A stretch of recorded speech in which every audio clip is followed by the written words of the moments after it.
All right, in this recording, we're going to go over kind of the basics of our project that we're going to be working on.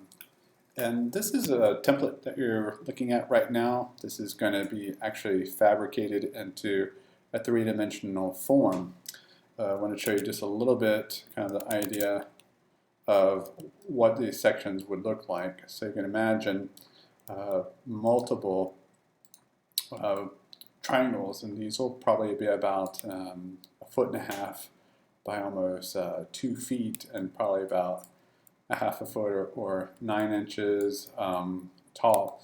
So we're going to have multiple triangles in this form, and you can see each of these will be handmade separately and then kind of stitched together to create this form. And I'm imagining this is going to be probably about 4 foot wide and maybe 7 feet tall. So a pretty big form to project onto, especially the venue that we're going to be working on in New Orleans. So we'll be using just a regular small projector that you see typically in a classroom, probably a little bit better quality, and then using MadMapper to project on here. So show you really quickly what this is going to look like. So you can imagine, I'm going to show you shortly what it looks like in Premiere, but what I have is sectioned off sections of this. So this is going to be something you would project, and then this would be another form that you would project onto the surface. So each one of these will illuminate, and then depending on how you animate it, this could go on, this could go off, this could go on, this could go off. And so you could bounce around and think about how you want to animate it.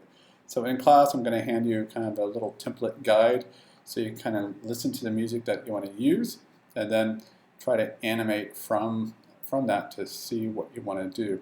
So it's a little bit complicated, and I'll show you a couple of videos of what it looks like and how simple the animation can be, and then how dynamic it could be seen as projection mapping. All right, so I want to show you really quickly is what you're going to get. And on Canvas, you'll download this file, and this is a Premiere file. So just open this up. You could probably open it up on your own personal computers, but it's probably best to open it in the lab. We have very large monitors that you can see all the different layers. Now I'm on a small laptop, so there's not a lot of screen space, but what I did is just kind of push my animation sequence very, very small so I could work on it. You should be able to see a lot more than what I am. So what I did is I made 3 separate rows for this. So you've got the bottom row, and I'm just going to turn off. The very bottom row is basically the grid, so you can see that behind. And then I'm turning these on, off one at a time. And you can see in the upper hand quadrant right here, that's on. I keep turning off that one. Turn this off, off, off, off. So you can see that's related, all of these right here in this row are related to this row up here. I did put a bracket in between so you know that this was going to be the second row. So if I wink these off, you can see, and I tried my best to get them in a linear fashion so you can understand. You may want to make some notes on the piece of paper that I'm going to give you in class, what's related to what. Okay? So you can really quickly, this is probably the best and easiest way to animate this is in Premiere, because you can use your slice tool and your move tool, which is V, and your cutting tool is C. So these are your 2 hotkeys you'll be using. So again, you've got almost 26 layers here that you're going to have to animate. So think about how this can be used.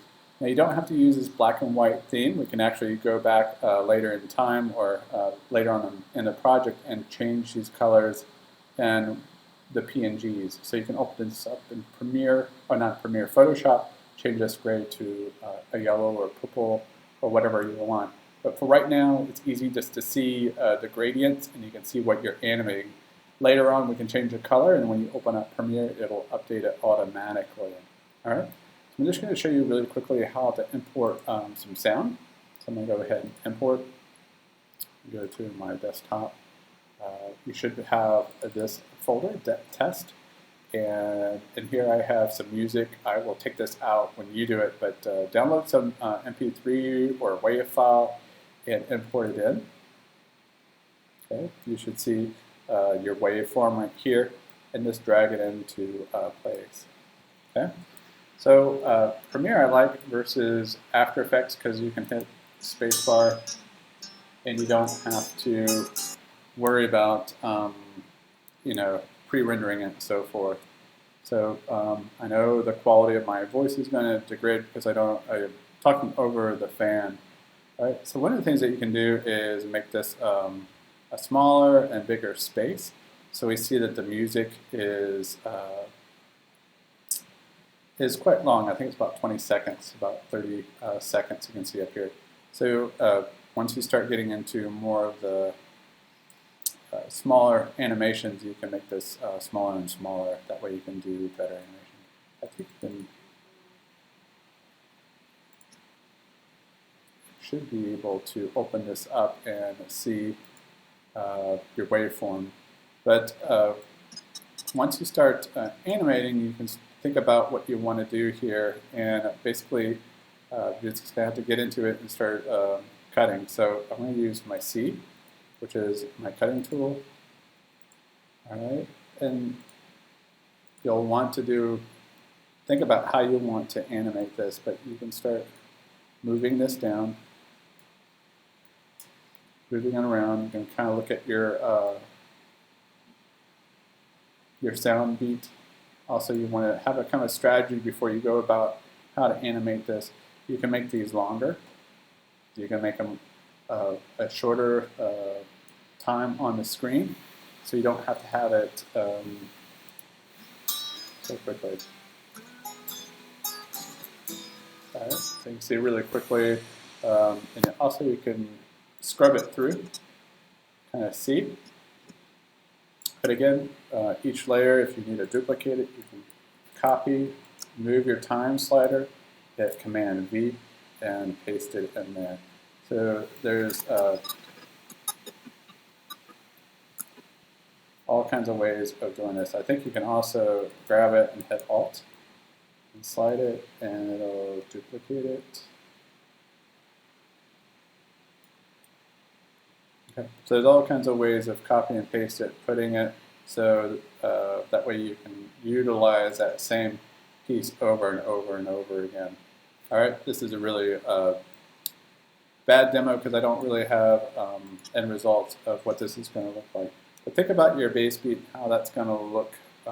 Again, you'll want to open this up so you can see kind of the waveform and see where your bass beats and then animate to it. Again, think about using all the different tabs there to animate. So again, listen to the music over and over, and then think about some sort of sequence on how to animate it. Again, it can be very abstract. Don't think about it as very linear movement, but think about abstract forms and shapes that can kind of work in conjunction within this template. Okay? Good luck, and hopefully we can get this done in 2 weeks.